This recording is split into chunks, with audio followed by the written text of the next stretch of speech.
I recognize the member from Etobicoke Lakeshore.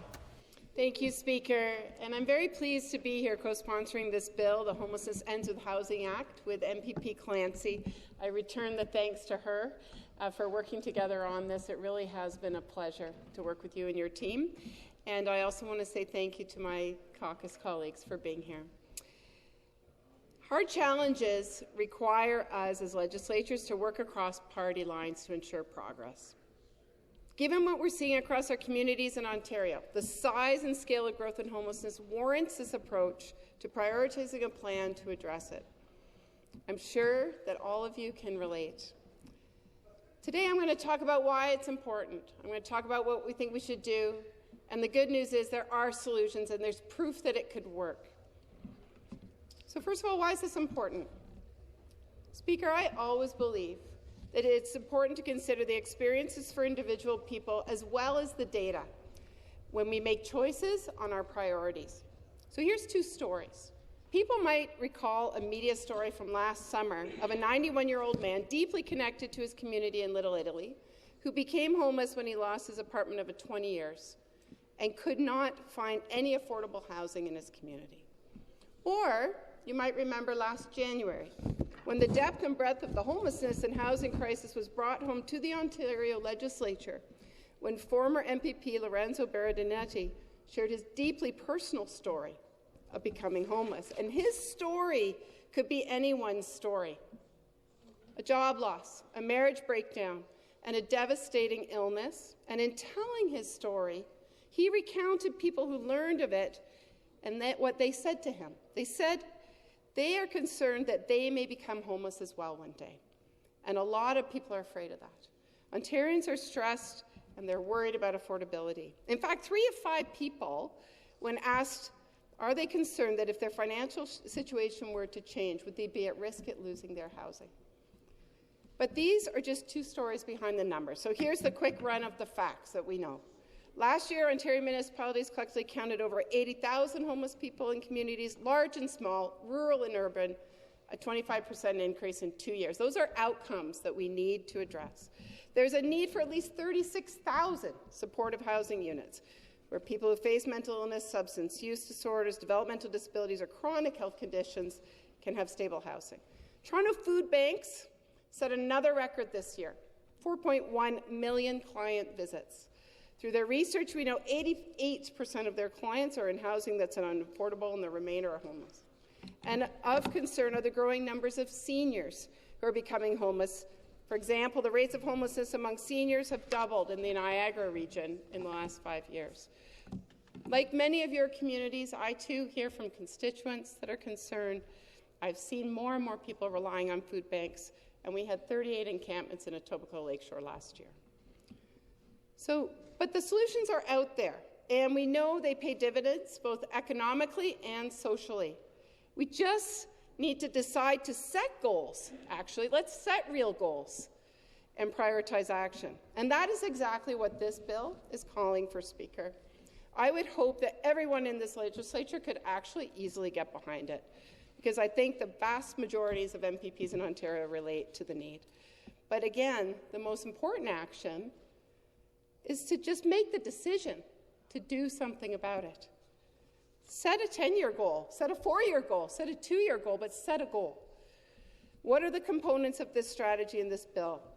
Set housing targets that will lead to improved housing affordability and ensuring a plan is put in place to create adequate availability of deeply affordable rental units, invest in new housing that includes supportive housing, increase the portable housing supports benefit, use a housing-first approach. Focus on quickly moving people experiencing homelessness into independent and permanent housing without preconditions.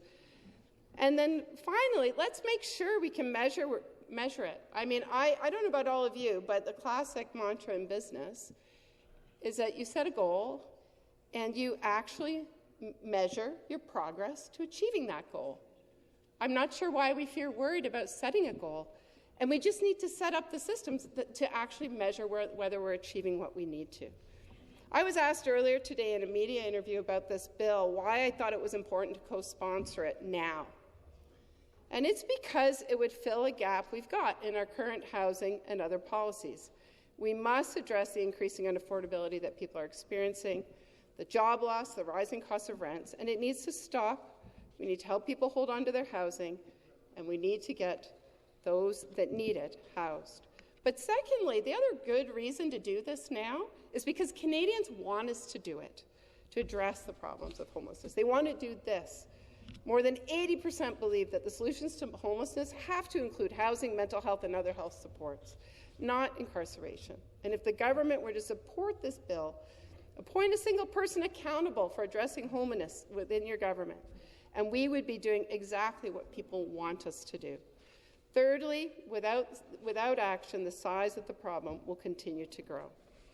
That is certain. Now, the good news is, similar to the member opposite, I also spent some time traveling in Ontario, making sure I got outside of Toronto to see what some of the promising solutions could be. And communities are coming together to come up with innovative solutions with the resources they have available. A great example was Peterborough. In one day, Speaker, I toured 4 different sites that represented the different stages that we need to actually bring people out of homelessness. I visited the Trinity Centre, which was a daily gathering place for day programs, which unfortunately was overflowing. That is where I saw very directly the growing numbers of seniors, and talking to the staff there that's their biggest need, given the rental trends in that community. The Brock Mission was my next spot, and it has a beautiful new location with 30 traditional dorm-style shelter beds, but coupled with 15 single independent units that people can live in a more supported environment and shared resources with primary care right on site. The Wolfe Street location was my third spot. And this is, again, like Better Tent City and other places where they built 50 tiny homes that are supported by common spaces for residents. And what was interesting there was speaking to residents, they feel more safe. One resident said, I harm myself less. And, as well, they feel a sense of community. This site was built across the street from a previous encampment, and police visits have been reduced from 67 in the previous year to 4. My last stop was some long-term housing that the city has built very quickly through a modular approach, and they're leveraging that asset now where people are coming in for more stable housing, but they're leveraging it to build more. But I think, again, this is an example of a community coming together and figuring out how to do that. The challenge is we need these approaches in all municipalities, and they can't do it alone. They need the province to step up, and I was struck meeting with community leaders at the AMO conference this year just how prevalent homelessness was, and they're aching for solutions. The same conference, I learned about a promising pilot in Burlington that targets low-income seniors at high risk of losing their house. Now, getting a little upstream, the Community Wellness Hub coordinates and provides supports to ensure access to primary care, mental health care, social connections, and a system access for their most vulnerable population. They've estimated savings of $90 million per year from reduced hospitalizations related to chronic conditions for 100,000 older adults. Finally, we know there's a connection between housing and health for those experiencing health. For many, it started by losing their job or being unable to pay rent, and then they were homeless. Their other health concerns came later: mental illness, drug use. So we need to ensure that the solutions that support people to stay well are there, and we also need to reduce the pressures that we're seeing in emergency department. And this is where I saw one last very promising option, Speaker, and that is the 24/7 Mental Health Crisis Centre in London that triages patients outside of hospital, enables paramedics and police to bring people to a clinic with an average wait of 13 minutes to get the kind of assessment that they need, instead of spending hours in the emergency department.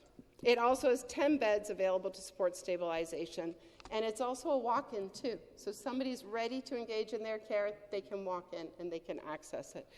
But again, we need the provincial leadership. The province has critical mandates on health, mental health, infrastructure, housing policy, and last thing they have is provincial lands.